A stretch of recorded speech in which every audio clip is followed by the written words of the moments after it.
کہ حضور صلی اللہ علیہ وسلم کی محبت میں گرفتار ہونے کے بعد اس نوجوان کی زندگی کی جو کیفیات تھی وہ بہت ہی الگ ہوتے چلی گئی تھی، اس لیے کہ وہ حضور صلی اللہ علیہ وسلم کو تکلیف نہیں دیتا تھا، کیونکہ حضور صلی اللہ علیہ وسلم سے محبت ہو گئی تھی اسے۔ میں آپ کو پہلے ہی بتایا کہ جو شخص جس سے محبت کرتا ہے نہ تو اسے وہ کبھی تکلیف دے گا، نہ اس کی کوئی بات کو رد کرے گا، پوری کوشش کرے گا اس کی ہر بات پہ عمل کرنے کی، اس لیے کہ وہ شخص اس سے ناراض نہ ہو جائے۔ بس یہی عمل وہ نوجوان حضور صلی اللہ علیہ وسلم کے ساتھ کرتا تھا۔ ایک مرتبہ ایسا ہوا کہ وہ نوجوان حضور صلی اللہ علیہ وسلم کی محبت میں بیمار پڑ گیا، اتنا شدید، اتنا سخت و بیمار پڑ گیا، یہاں تک کہ وہ بسترے سے اٹھ بھی نہ سکتا تھا، اتنا بیمار ہو چکا تھا وہ۔ اب اس یہودی نوجوان کا جو یہودی باپ تھا، اب وہ اپنے بچے سے کہتا ہے کہ آخر تجھے کس بیماری نے گھیر لیا ہے، آخر تیری یہ حالت کیسے ہو گئی؟ یعنی کہ وہ نوجوان جب سخت و بیمار پڑتا ہے تو بیمار پڑنے سے پہلے صحت میں رہتا ہے، صحت و تندرستی رہتی ہے اس کے اندر، لیکن جب حضور صلی اللہ علیہ وسلم کی محبت میں بیمار پڑتا ہے تو اس کی آواز باریک ہو جاتی ہے، اس کی صحت گر جاتی ہے، اس کی حالت گر جاتی ہے اور وہ بہت باریک ہوتا چلا جاتا ہے۔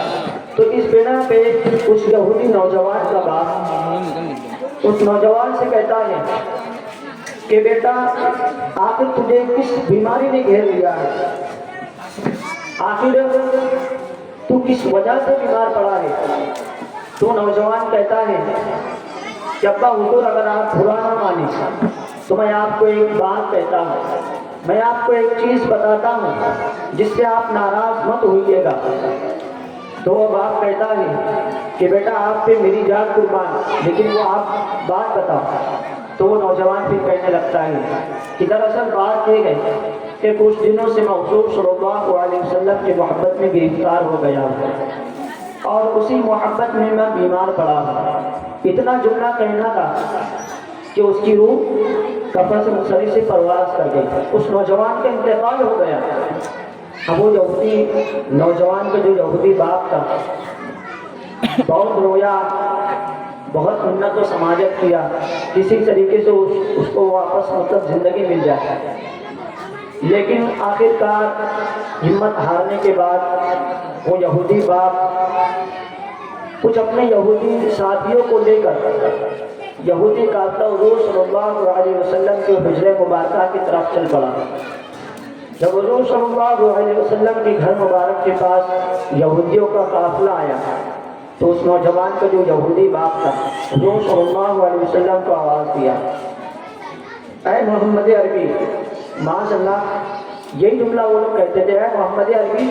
باہر آؤ، آپ سے کچھ گفتگو کرنا ہے۔ تو حضور صلی اللہ علیہ وسلم باہر آتے گئے،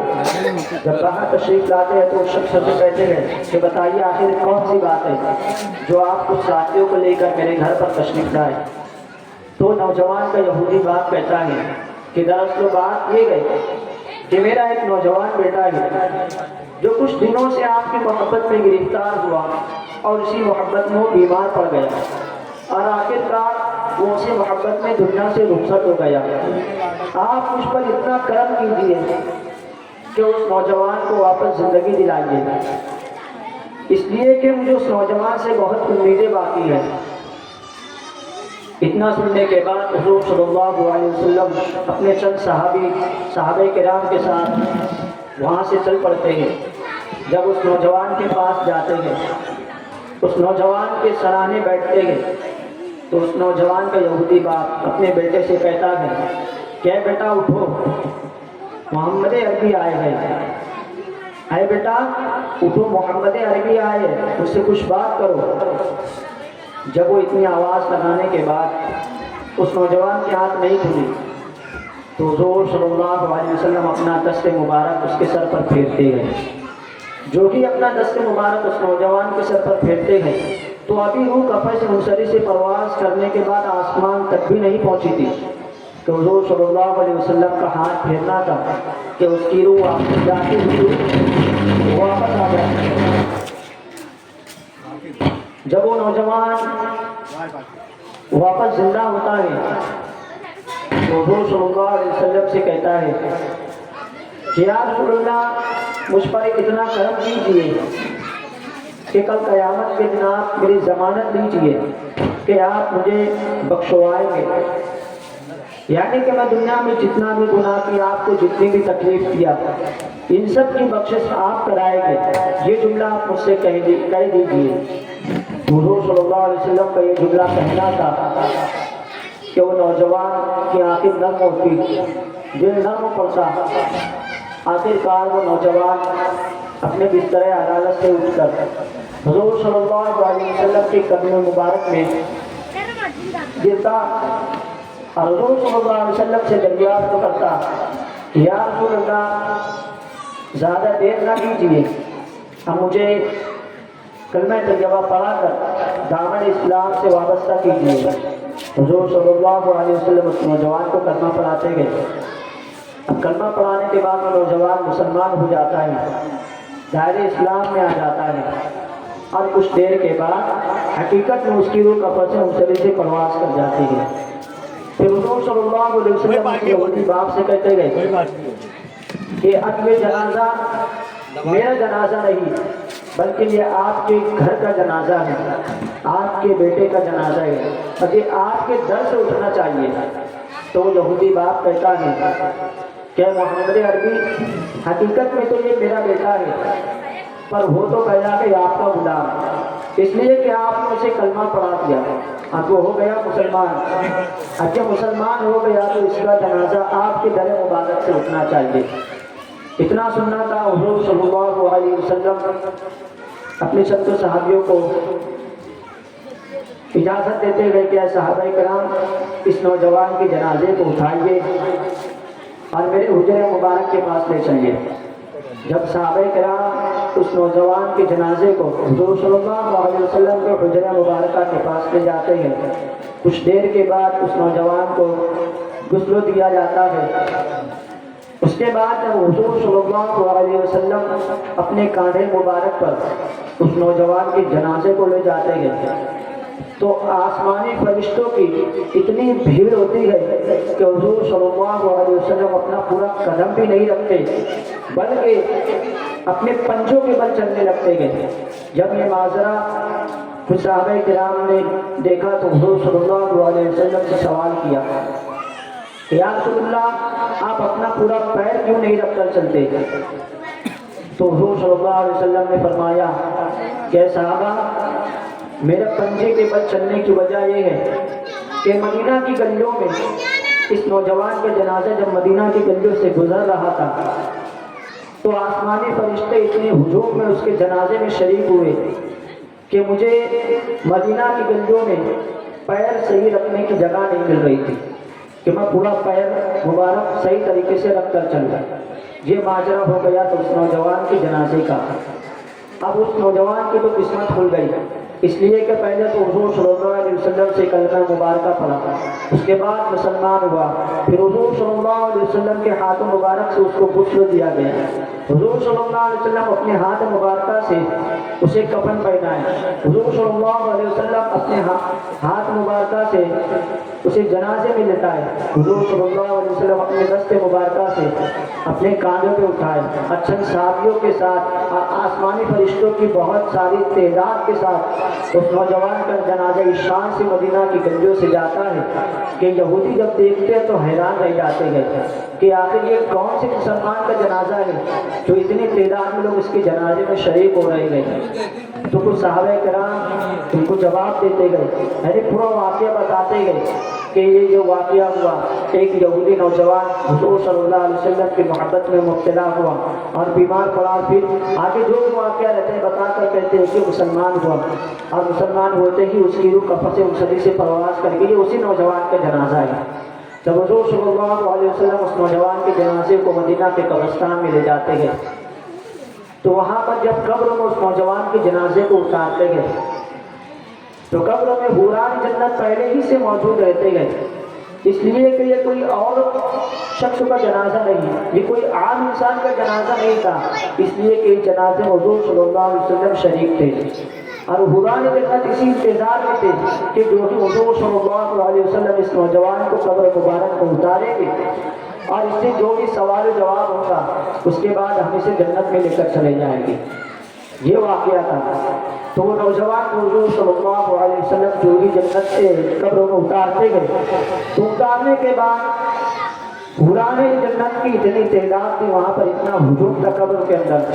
تو حضور صلی اللہ علیہ وسلم کو صحیح طریقے سے ہوا نہیں لگ رہی تھی، اور آپ کے چہرہ مبارک، آپ کی داڑھی مبارک پسینہ سے شرابوں ہو گئی تھی۔ یہ ماجرا دیکھنے کے باوجود پھر صحابہ کرام حضور صلی اللہ علیہ وسلم سے سوال کرتے ہیں کہ یا رسول اللہ، جب آپ اس نوجوان کا جنازہ قبر میں اتار رہے تھے، جتنے وقت تو آپ اس قبر میں موجود تھے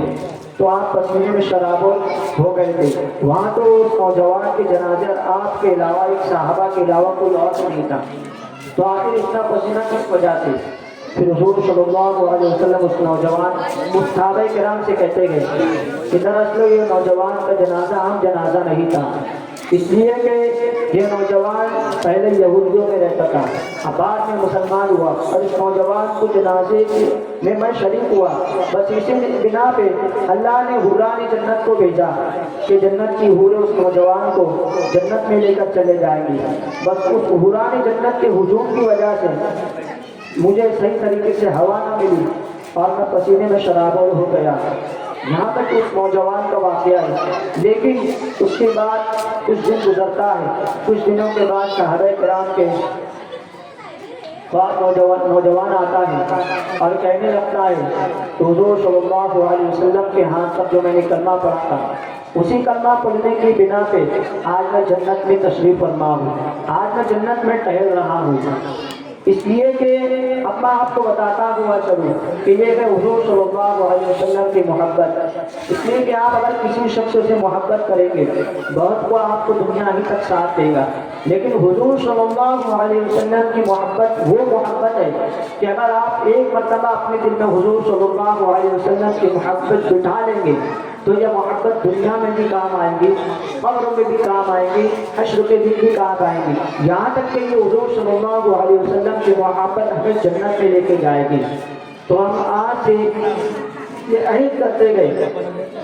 کہ ہم ہمیشہ حضور صلی اللہ علیہ وسلم کے اسوہ حسنہ پر عمل کرنے کی کوشش کریں گے، ان کے بتائے ہوئے طریقے پہ چلنے کی کوشش کریں گے، ان کی باتوں پہ عمل کرنے کی کوشش کریں گے۔ اس لیے کہ میں آپ کو پہلے ہی بتایا کہ جو شخص جس سے محبت کرتا ہے تو اس کی پوری کوشش یہ ہوتی ہے کہ اس کی ہر بات پہ عمل کرے، اس کی ہر چیز پہ عمل کرے، اس لیے کہ وہ شخص ناراض نہ ہو۔ تو ہمیں بھی چاہیے کہ ہم حضور صلی اللہ علیہ وسلم سے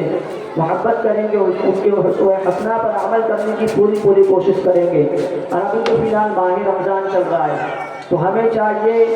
کہ جہاں نمازوں کی پابندی کر رہے ہیں وہیں دل لگی کے ساتھ قرآن پاک کی تلاوت بھی کریں، اس لیے کہ آپ جو بھی عمل کریں گے اور وہی عمل حضور صلی اللہ علیہ وسلم کی محبت میں کریں گے تو گویا اس کا ڈبل ثواب ملے گا۔ اس لیے کہ ایسے ہی عمل کرنا الگ بات ہے اور حضور صلی اللہ علیہ وسلم کی محبت میں عمل کرنا الگ بات ہے، اس لیے کہ جو عمل حضور صلی اللہ علیہ وسلم کی محبت میں ہوگا تو اس کا دونا ثواب ملے گا۔